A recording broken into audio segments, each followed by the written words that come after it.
Hi, everyone. Good afternoon. Thank you so much for staying with us. This is actually the final session for today for the 14th European Higher Education Fair.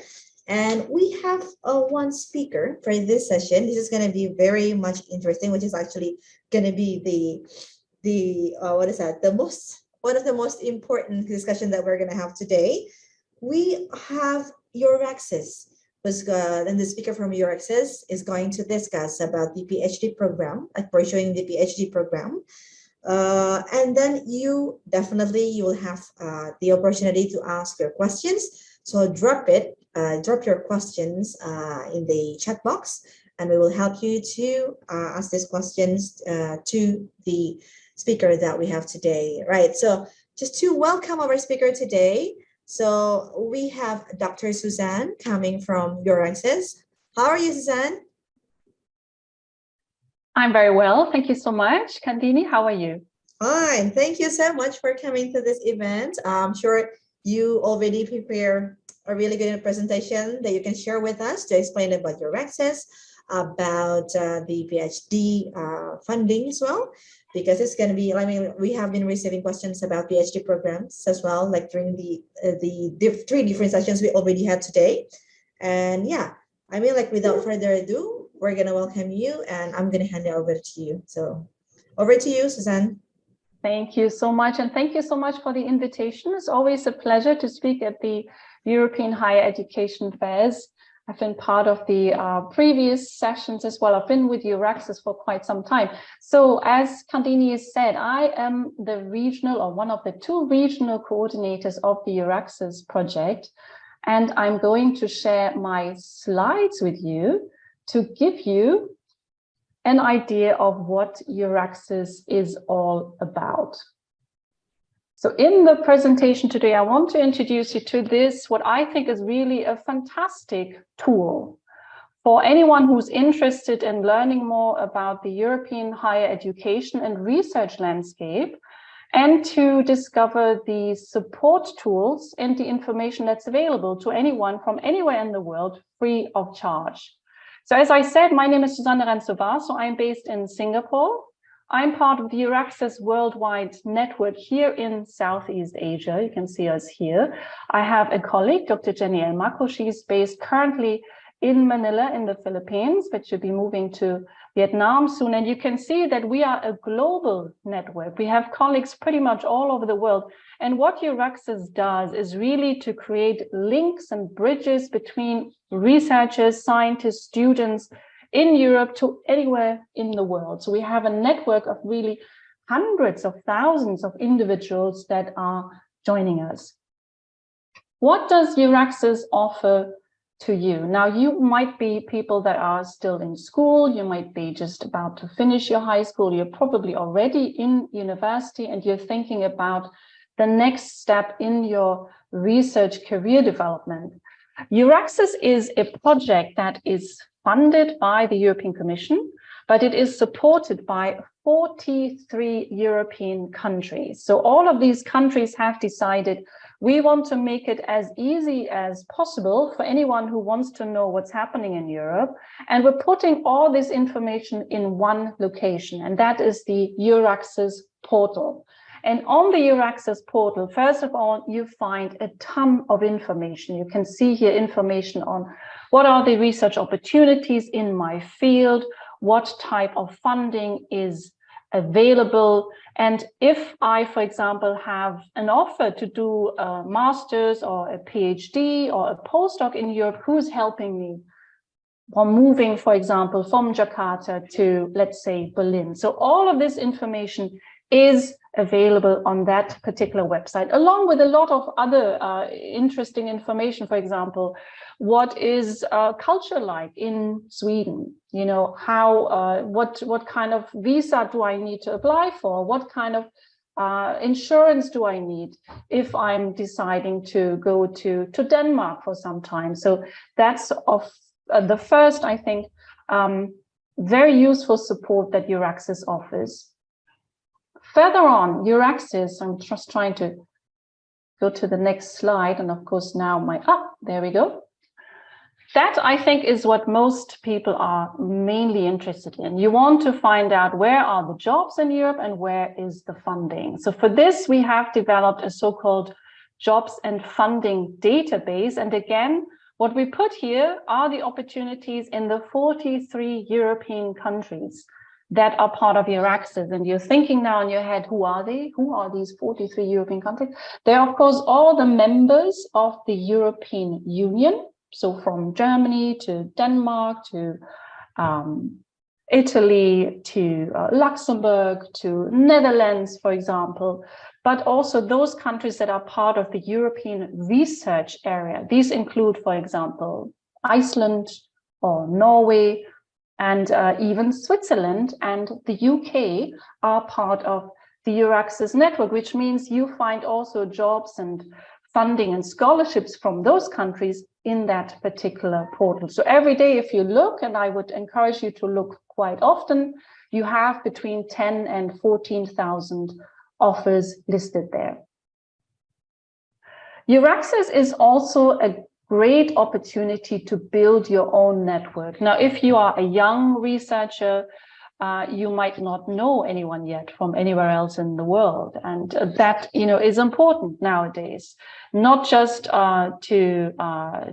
when you're more senior, but also when you're trying to, for example, speak at a conference and you're looking for someone to be on your panel, or you're looking for a supervisor in Europe. This is a great opportunity to use the networking database. So we have thousands of individuals that are using the database, but also institutions, universities mainly, but also think tanks and companies that are part of the EURAXESS network. And I would encourage you once again to create your own profile online, so you can be as specific as possible, to allow people to connect with you. So you become visible, that they can reach out to you, and you, of course, can also go through the database and find people that you would like to connect to.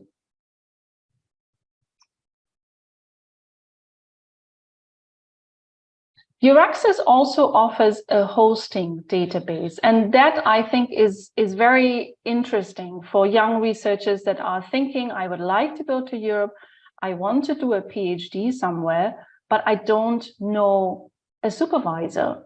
Because, I haven't traveled, especially in the last few years with the COVID restrictions, I just don't know anyone. We have created a hosting database, and that is where you will find concrete offers from universities in Europe that are looking for candidates for vacancies that they have at their own institutions. So again, it's a shortcut for specifically early career researchers to make that connection with potential collaborators in Europe. Once again, if you have some time, I would encourage you to just look through the hosting database. And this is very important in the context of a lot of European funding. I know that you've heard from lots of my colleagues from, for example, France earlier today. And very often when there is a scholarship, the responsibility to find a supervisor is on the applicant. So you have to kind of make that connection first, and then you can apply for the funding, and that's not easy. So this has been created with this in mind, to make this easier for young researchers to find a supervisor, and then together you can put in the application. And before I continue, I just want to say I will share the presentation slides later on with the organizers. All of this here is hyperlinked, so when you receive the presentation slides, you can of course then look at this in more detail. EURAXESS is also very much focused on helping you with your career development. You can see here, this is a screenshot of the EURAXESS website. You can see here at the top all the subheadings, and career development has its own segment because it is so important for young researchers. So we have put all these training resources on the website, which you can use free of charge. We regularly also hold online training events. So again, look at this and see how this can be of use for yourself. And again, also what I've mentioned, we have over 500 EURAXESS service centers across Europe. And these are people that are waiting to offer personal assistance to you. So once again, the example is you are in Medan and you've been offered a scholarship to go to Helsinki, and you're really not sure how to get started. You can just reach out to the EURAXESS Service Center in Finland, that's Helsinki, or in Helsinki itself, and they will then help you with your specific requirements. You know, how do you find a room to live in Helsinki? What do you do in case you have dependents? You might have a child or a husband or a wife and you want to bring them along. They'll help you with all of this, but of course they help you also secure funding, applying for your visa, etc. So this again is free of charge, and it's really tailored to your own personal needs. As you've seen at the beginning, EURAXESS worldwide has people also across the globe. Jenny and myself, we're here in Southeast Asia, and we have created a wonderful network of researchers and students. We currently have about 27,000 people in our network here in ASEAN, and we host a lot of events. So we'd like to invite you to perhaps also just join our community. We have a lot of information sessions on funding, specific career development training, how to write a PhD research proposal is what we held earlier in May. We have a YouTube channel. You can see recordings of all our career training there as well. And we would like to invite you to join us. We currently are actually right in the middle of our own European Research and Innovation Days. We had 2 events earlier today. We heard from Germany today and from Italy, and we have sessions on tomorrow from Spain, Finland, and Austria. So if you have time, join us. Again, these will be specific funding opportunities in these countries. I've put the QR code here in case you have your mobile phone. You can just scan it and sign up to the sessions. And this is just one example of the many, many, many events. We have about 60 to 70 events each year that we're organizing for you. So this is us. As I said, I'm based in Singapore. Jenny is in the Philippines, and you can always reach out to us with your specific concerns. If you have a very specific question, please don't be shy. You can email us here at the bottom, ASEAN@euraxess.net, and it gets to both of us. And then we can see who's the better person to offer you some advice. Now, I wanted to zoom in today on the MSCA doctoral networks, because I understand that this is most interesting to you at the current career stage that you're at. Now, let me say a little bit about what the MSCA are. You are joining the European Higher Education Fair, so clearly we're talking about European funding. The MSCA are part of a huge research and funding program that is called Horizon Europe. You've probably all heard about it, and it's organized along 3 pillars. And the first pillar, as you can see on the left, is the so-called excellent pillar. And there you find funding that is specifically earmarked for training of young researchers. This is the MSCA. You can see there's a budget of 6.6 billion euros, is a huge ton of cash earmarked really for training of young researchers. The MSCA has opportunities really for researchers at every stage of their research career, from doctoral networks, and that's what we're looking at today, but also postdoctoral fellowships for some of you that may already have a PhD, staff exchanges for people to work together, and then some specific funding that is earmarked for science communication. And we're looking at the doctoral network. So this is not for institutions, so not for universities like the Erasmus program, for example, but it's for individuals, like someone like you who is listening now.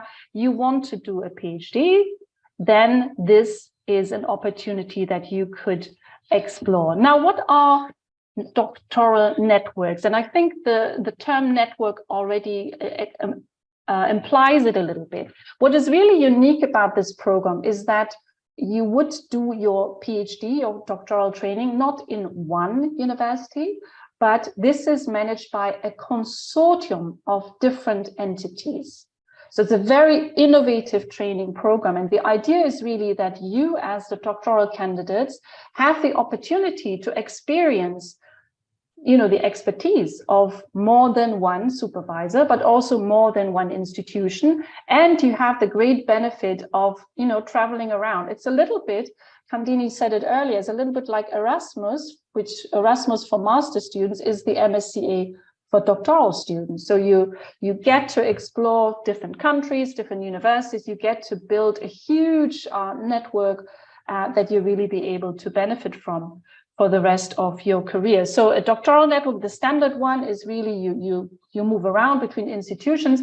We also have these industrial doctorates where you will also spend part of your PhD training in industry or a business setting, which is great if you think you might not stay in academia, but you probably want to work in industry afterwards. You can already get these specific skills. And we also have joint doctorates where you get you know, a double degree afterwards. So really very unique and very prestigious opportunities.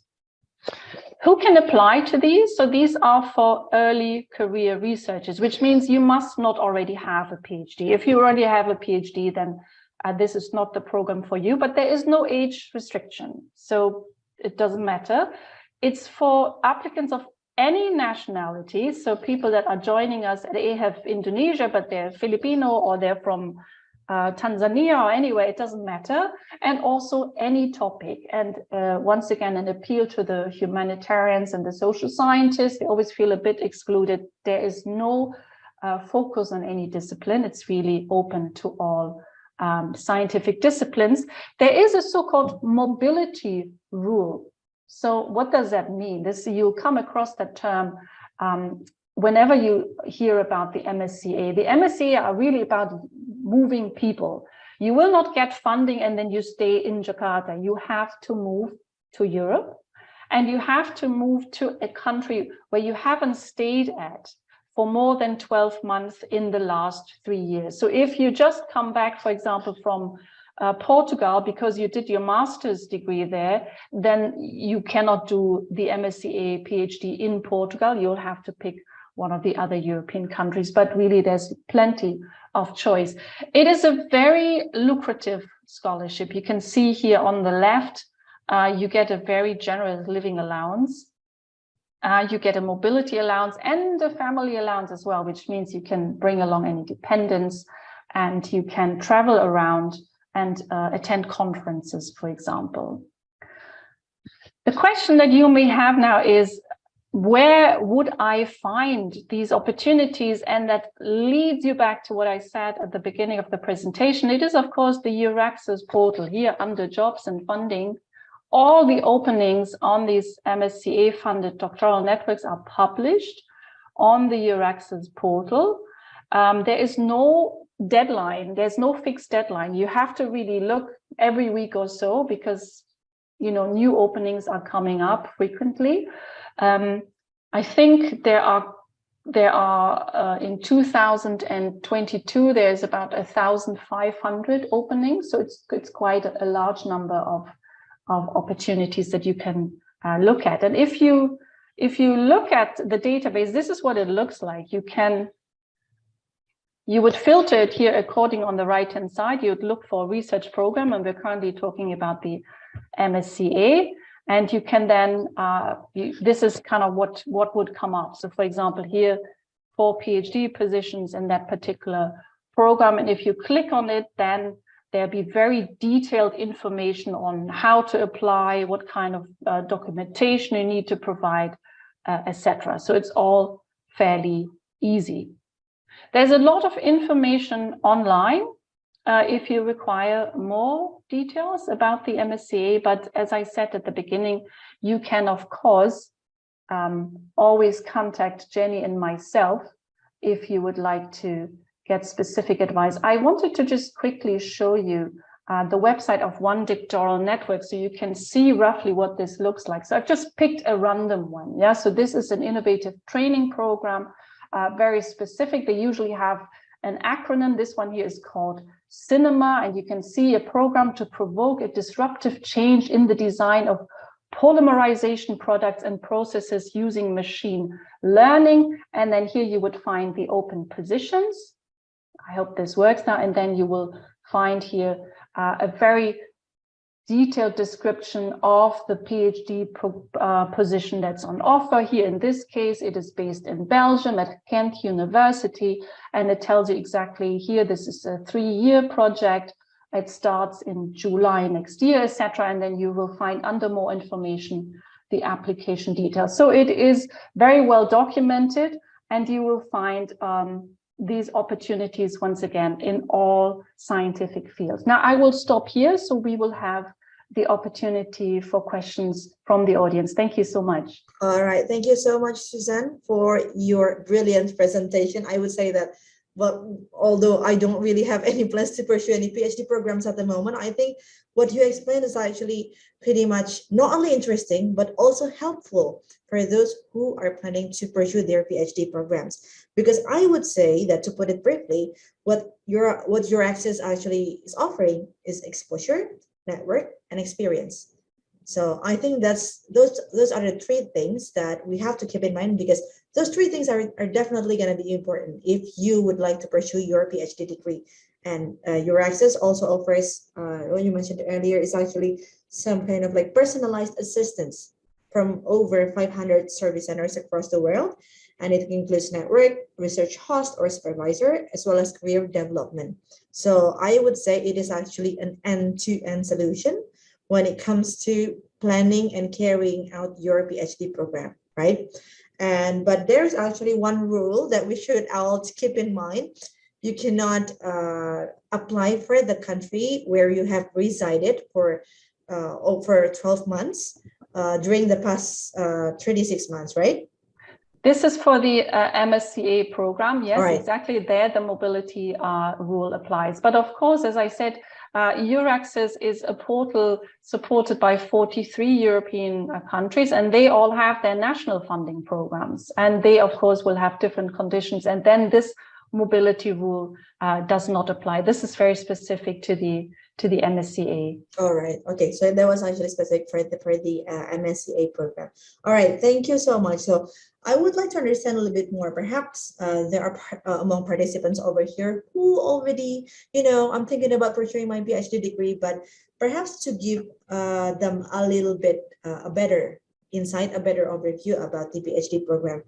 What are usually the challenges that a PhD candidate is facing when they are carrying out, when they are about to start, for example, when they are about to start a PhD program, and then what kind of challenges they encounter when they are carrying out the PhD program?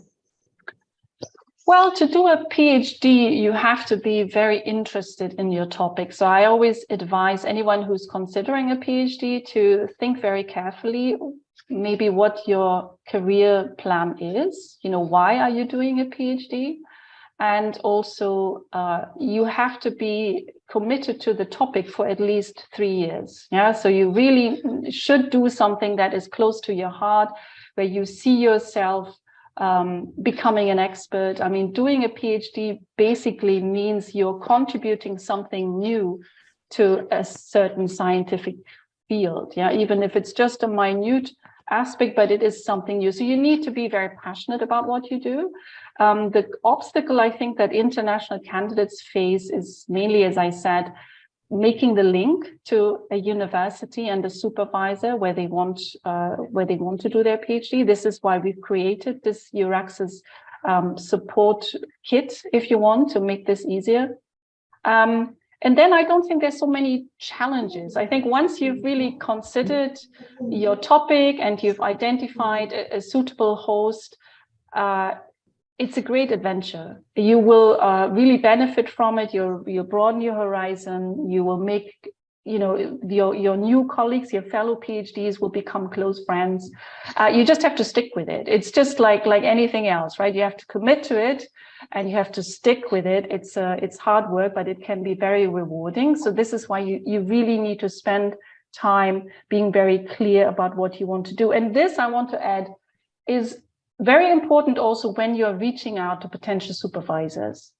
You know, anyone at a university, professors, they have a lot to do and they get lots of emails every day. So you really have to make sure that your email is of interest to them. And if it just looks like a copy-paste job, you're never going to get a response. You have to tailor your email to them and just say, this is me, I'm from Jakarta, I've been working in that field for so long, and my interest is XYZ, and I'm contacting you because I'm particularly interested in the research you do in this particular field. You know, do you think we can work together? You really have to appeal to them and make yourself come across as someone who knows what they want to do, who's passionate about what they do, and who's also self-motivated. Yeah, if you sound like hard work, no one is going to respond. So keep that in mind. So maybe that would be my quick answer. All right. Okay. Thank you so much. And then you mentioned about something about the what is that? The programs that will last like around, let's say, around 3 years, and then you will have to move from one place to another every 6 months, which you mentioned about this is like similar to Erasmus Mundus program, right? Yes. Yeah. So I'm just wondering if I, for example, if I would like to carry out my PhD program and I would like to access EURAXESS, for example, like during those 3 years, should I be able to lay down who will be my supervisors for the next 2 years from the very beginning of my program? Or like, for example, I can find who's going to be my supervisor for my first semester. And then when I'm undertaking my first semester, I'm going to start searching for the second semester and so on and so on. So I would like to understand. No, if you are part of an MSCA doctoral network, all of this is organized right from the beginning. This is why it's a consortium. So the PhD positions are already organized by the universities and the supervisors. And this is, you will apply, as I've shown in the last website that I showed, it's already, your career path in a way is already determined. You have different options. You probably have choices. You can go, I don't know, depending on who the institutions are that are part of this network, you'll have choices to go from A to B to C to D or F to G, whatever. But it's not, you are not no longer responsible for finding anyone. That's all done for you. It's already mapped out for you. All right, so it's already mapped out. You can fully focus on just your research and enjoying it. All right, so the trajectory is going to be clear from the very beginning. Yes. Not like, you start one semester and then you're going to look for something to do with the next semester, so on. All right. Okay, thank you so much. And about the career path. So I would like to dig a little bit deeper, perhaps, about the career path. Like, does it actually provide you, like, because you mentioned about connecting with the industry as well. I think that's actually one of the advantages that you have, because many of the PhD candidates might not necessarily want to pursue only the academic path. Not everyone is actually pursuing the PhD degree for the sake of becoming a professor only, right?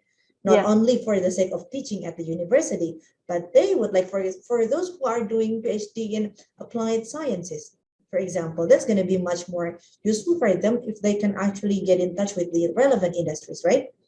So I would like to understand a little bit more, like, about, is there any information on the proportion of like how many percent, like, people are actually, in their EURAXESS who are pursuing the path with the industry?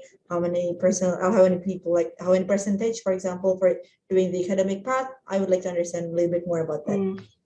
These numbers I can't give you, but a big feature of research in Europe in general is the very close collaboration between academia and industry. So it's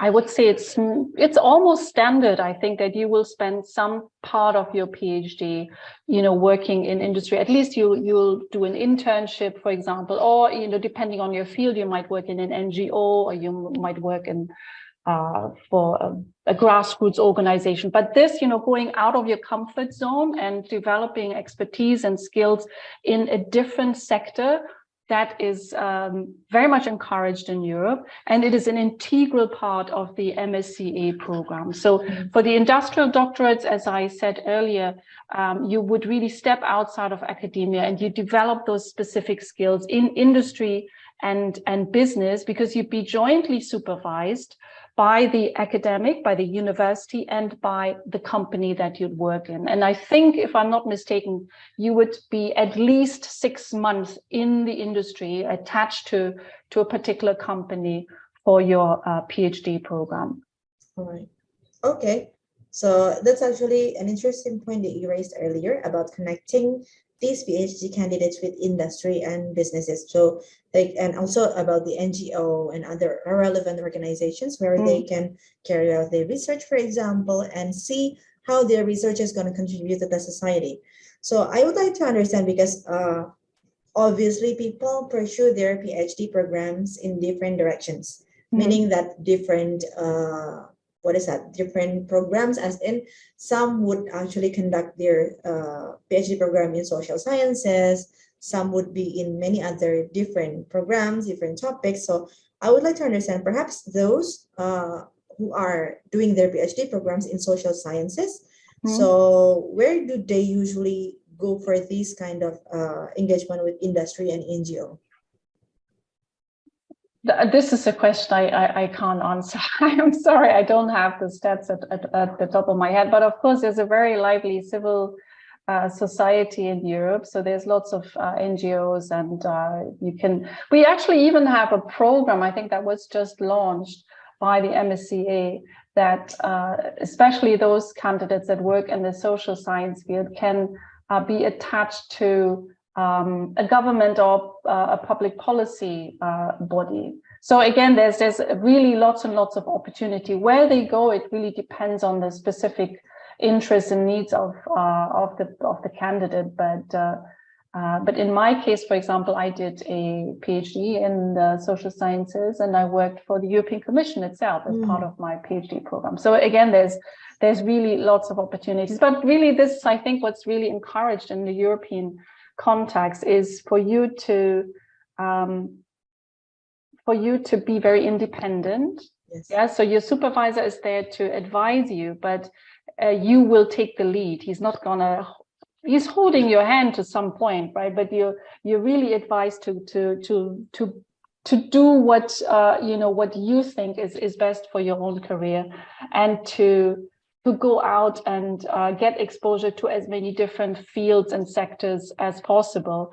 There is really, at each university, there's a fantastic support network. There's always the postgraduate office that is dedicated to helping students, not just PhDs, but also master students, for example, to do internships at companies. So this is really a priority area in the European education landscape. So not just for the PhDs. So there's lots and lots and lots of opportunities. All right. Okay. And so about the joint doctorate program that you mentioned, it's actually, can you explain a little bit further about the joint doctorate program? You mentioned about double degree or something?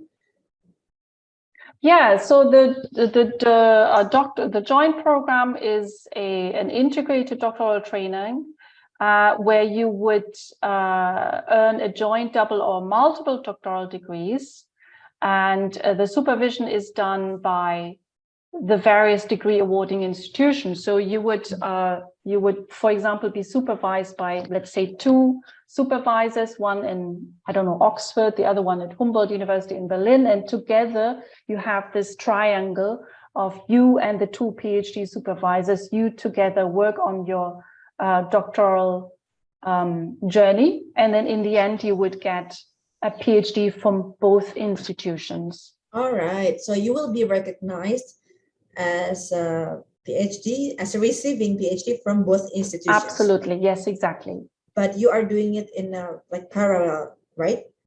Exactly, you do it parallel, and you would move between the different universities to get exposure to the research infrastructure there, to make use of the specific equipment that you may need for your own research project. So you're really benefiting from the advantages of having more than one institution, more than one supervisor working with you. All right. Okay. Okay, that's pretty clear because I mean, like, before listening to your presentation, I didn't know such things is actually possible because what I had always been familiar with was actually, double degree in bachelor's, for example, in Mhm. master's program, but I didn't know back then that a doctorate program is actually possible to do it that way too. It is, yes, yeah. All right.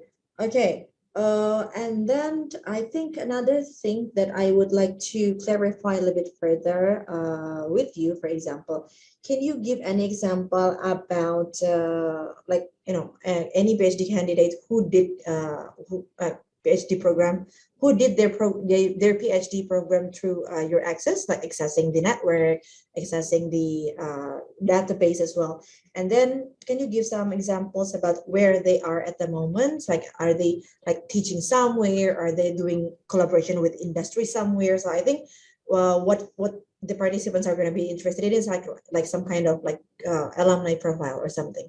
Yes, we have a very, very active alumni community. So the MSCA in general, I mean, let's focus first on the MSCA, the Marie Skłodowska Career Action. This is really a very prestigious European funding program. We have, I think we've awarded 12,000 fellowships over the past 7 years or so.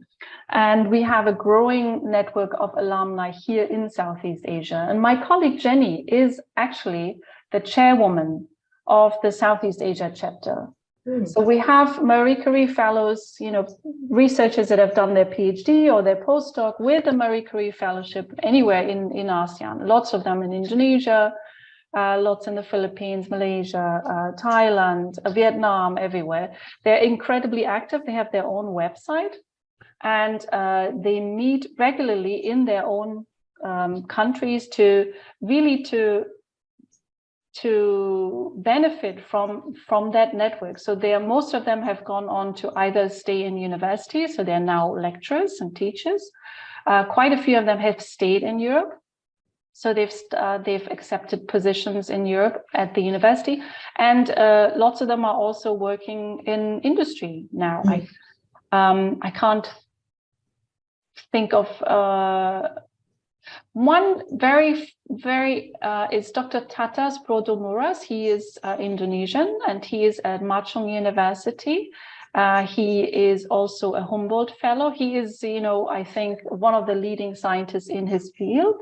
So he, for example, is a Marie Curie Fellow. So they really, basically, they all go on to do amazing things. We always say the Marie Curie is really your stepping stone towards great things. It opens doors for you. It's really a unique opportunity. It is very competitive. Yeah, I always have to say that it's very competitive. But I also like to add always, only because something is difficult should not be a deterrent, but it should make you even hungrier to get it. Because once you get it, really, you're in a different league. EURAXESS as well. I want to just maybe emphasize this again, because we talk about the Marie Curie, but the Marie Curie is really only one of hundreds of scholarships that we offer. Marie Curie is really just the one in the framework of the Horizon Europe, the European funding program, but all the 43 European countries that are part of EURAXESS, they have their own funding programs. Yeah, so in Germany, itself, they have literally hundreds of PhD fellowship programs that they have on offer. So, and of course, we frequently get emails, and it's always very nice for Jenny and myself if we get emails. People say, "Hey, thanks so much. I looked at the EURAXESS portal, and now we got an email from someone who is doing circular economy, and he's from the Philippines, and he is now in Holland just recently. Alfonso is his name, and that's always very nice. So we definitely have lots of people that, with the assistance of EURAXESS, are starting their research career. And perhaps, I don't know if there is any quota, like for example, that you provide specifically, because you mentioned, I think there's a quota for MSCA, if I'm not mistaken, but overall, like for different programs, like how many quotas that are open every year? There's no quotas as such. So the MSCA, you know, is always difficult to explain in such a short period of time, and everything to do with Europe is always very complicated. So MSCA basically, as a first stop, they're funding the consortium members. So these universities, they get funding so that they can actually create the PhD programs. And of course, there's a certain budget for this. On average, this funding allows for 1,200 to 1,500 PhD positions per year. So that's MSCA. In these programs, also, I want to emphasize this again, there is no quota for applicants from certain countries or with certain backgrounds. What this program is looking at is the individual candidate. So they just want to make sure that you are a good fit. They look at your CV, they look at, you know, your ideas, and then it doesn't matter if there are 10 applicants and they're all from, I don't know, all from Spain. If they are the best candidates, they're going to get the scholarship. So there's no quota for nationalities. And as I said, for the PhD and master's funding programs from the EURAXESS members, for example, from Germany or Belgium or Netherlands, again, it's really every year you'll find, I mean, every day you'll find really hundreds of opportunities on the portal if you just keep looking. And if you get stuck at some point, just send us an email and we can connect you with the right people. I want to quickly share my screen again, if you don't mind. I just wanted to show you this part here of the EURAXESS portal. I think that's really interesting. It's here, the national portals. And national portals basically means you find the specific information on all these countries that are part of EURAXESS. So we can, I don't know, click on randomly. I picked Germany because I am German, as you might have noticed. And then you have specific information about, for example, only the jobs that Germany has on offer right now. So they have 445 offers just in Germany alone at the moment. And here, of course, you find specific information just about research in Germany. So I wanted to just encourage you to also look at the national portals of the various EURAXESS member countries. Okay, I think that's very much encouraging, because the reason why I asked you about the quotas, people would usually, because you mentioned this is actually a prestigious one, a prestigious program, like especially about the Marie Curie one. So people might be worried, like, well, it's a prestigious one. Lots of people might be interested in joining as well. So my chance is going to be slim. So perhaps that's something that would usually come into mind. But rest assured, for everyone watching this session, there are lots of opportunities open for you. All you have to do is search on the EURAXESS website and find the most suitable PhD program for you, the funding, the networks, and so on. So yeah, I think we have arrived at the end of this session. Is there any closing statement that you would like to share, Suzanne, before we end this session? Yes, I would just like to encourage you to visit the website, look at it, and really explore the various opportunities that Europe has on offer for you. Europe is open to the world. It's open to Southeast Asia. We have masters, PhD, postdoc, fellowships, and opportunities. And if you don't mind, maybe also drop in tomorrow or the day after to the EU R&I days. We have great sessions for you, and we look forward to hearing from you. So just drop us an email. All right. Thank you so much. Don't forget to attend the European Research and Innovation Days as well. That is still going to be open until the 11th of November, right? Thank you. All right. Thank you so much, Suzanne, for carrying out this session. It was a great pleasure. Thank you so much. All right. Wait, sorry, because we have arrived at the end of session.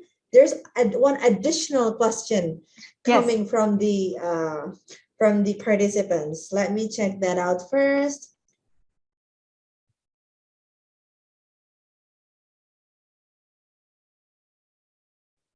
Okay, this is a very much interesting question. That is, actually, this is a pretty general one.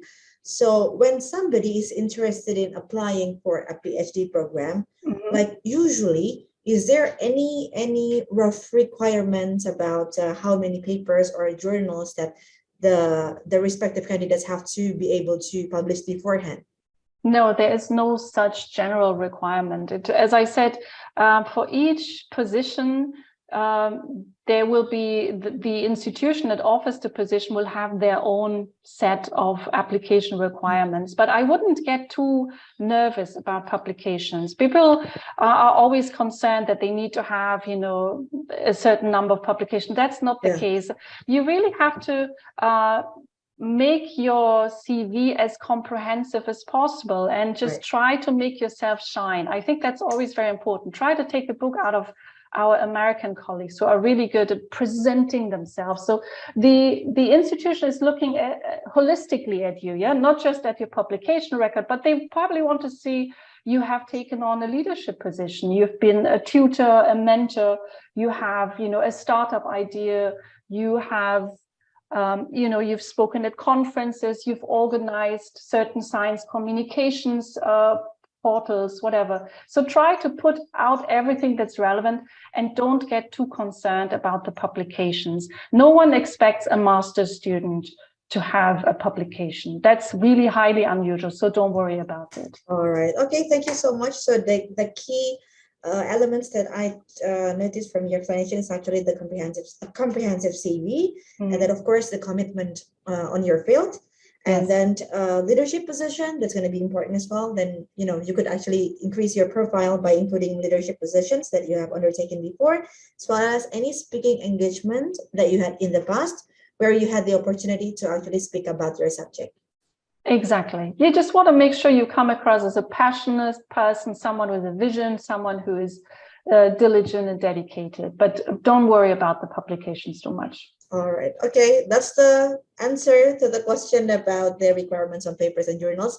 Thank you so much once again, Susan. And thanks to you who have been watching this session. Don't forget to visit the virtual booth. They are still open to talk to the relevant representatives of the institutions. Right. Thank you, Susan. I'll see you again at the next opportunity. Thank you. Bye-bye. Thank you so much. Goodbye. Bye.